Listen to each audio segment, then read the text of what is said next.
Hai, assalamualaikum semuanya, balik lagi di channel Dapur Ayah Raja. Ide jualan kali ini unik banget, isiannya beda dari yang lain. Teman-teman wajib coba karena soal rasa juga enak banget ya.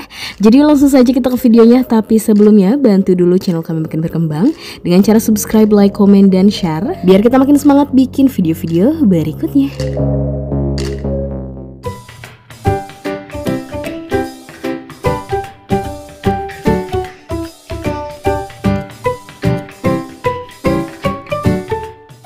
Nah, pertama kita akan haluskan dulu. Pertama 4 siung bawang merah, kemudian 3 siung bawang putih, ini dibagi 2. Dan cabai rawit domba kita pakai 5, atau kalau mau lebih pedas boleh ditambahin. Kemudian dihaluskan, sudah ditambahkan sedikit air. Nah, bumbunya sudah halus, kemudian langsung kita tumis.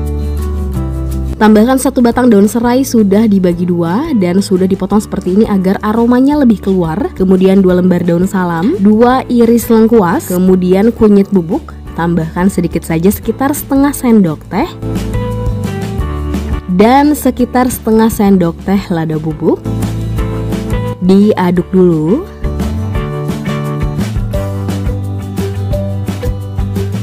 Nah, sudah tercampur, kemudian kita masukkan 1 bungkus proteina, atau ini adalah daging nabati yang suka ada di mie ayam atau pop mie ya. Bungkusnya seperti ini, merek proteina ya. Jadi ini adalah daging nabati yang biasanya suka ada di pop mie ya. Kita pakai 1 bungkus, beratnya 250 gram. Jadi sebelum dimasukkan seperti ini, posisinya sudah direndam terlebih dahulu menggunakan air panas. Direndam sekitar 15 menitan atau sampai mengembang seperti ini. Kemudian tambahkan sedikit air sekitar 150 ml. Kemudian tambahkan juga irisan 2 batang daun bawang. Lalu diaduk dulu. Sudah tercampur, kemudian tambahkan 1 saset masako sapi, kemudian setengah sendok teh garam, setengah sendok teh micin, dan 2 sendok makan gula pasir. Lalu diaduk kembali sampai semuanya benar-benar tercampur rata. Nah, sudah tercampur, kemudian kita koreksi dulu rasanya, sesuaikan dengan selera teman-teman. Kalau ada yang kurang-kurang boleh ditambahin. Dan menurut kita di sini rasanya sudah pas. Kemudian kita tutup dulu, dimasak sampai kadar airnya menyusut ya, agar bumbunya benar-benar meresap.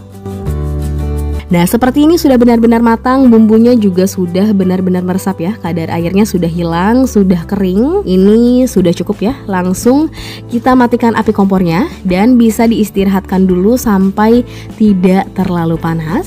Nah, di sini daging nabatinya sudah tidak terlalu panas. Kemudian ada perekat menggunakan 2 sendok makan tepung terigu. Nah, untuk kulit lumpianya, jadi 1 lembar kulit lumpianya kita bagi 2 seperti ini ya. Nah, kemudian ini gampang banget, kita lipat dulu di tengah seperti ini.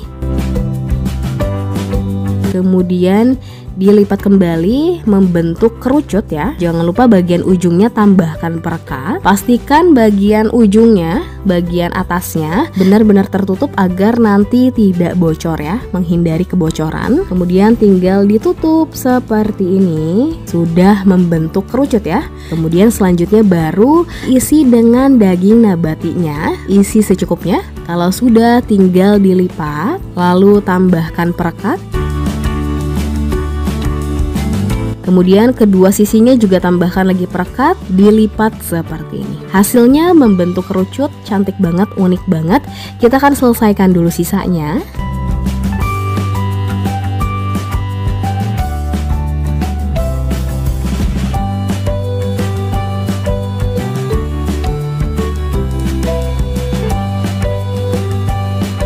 Nah, sudah selesai semuanya, semua bumbu sudah habis pas ya. Kita dapat 46 pieces dan langkah terakhir baru kita goreng. Nah, untuk minyaknya pastikan dulu panas merata dan stabil, dan untuk apinya juga cukup pakai api sedang saja. Kemudian baru kita goreng. Nah, kalau sudah setengah kering baru dibolak-balik atau diaduk-aduk aja seperti ini karena sudah terendam dengan minyaknya ya. Dan kalau sudah golden brown seperti ini langsung diangkat dan tiriskan. Dan ini dia hasilnya setelah digoreng semuanya. Hasilnya cantik banget, matang merata, warnanya cantik, tidak gosong, dan ini juga kering ya. Jadi pastikan dulu minyaknya panas merata, panas stabil. Gorengannya tidak akan menyerap terlalu banyak minyak ya. Jadi nanti saat matang hasilnya kering, tidak berminyak. Dan langsung saja kita cobain. Alhamdulillah rasanya juga enak banget. Hasilnya seperti ini, padat ya. Kemudian tinggal dikemas saja. Contohnya bisa menggunakan mika seperti ini, atau nanti bisa disesuaikan lagi ya. Untuk satu piece-nya teman-teman bisa mulai menjualnya dengan harga seribuan saja, atau bisa disesuaikan kembali dengan modal yang teman-teman pakai. Seperti ini, kemudian tinggal ditambahkan cabai rawit ya. Dimakan bareng cabai rawit pastinya lebih enak, dan digoreng dadakan ya. Dimakan hangat-hangat juga lebih enak. Oke, sekian video dari kita. Semoga bermanfaat dan selamat mencoba.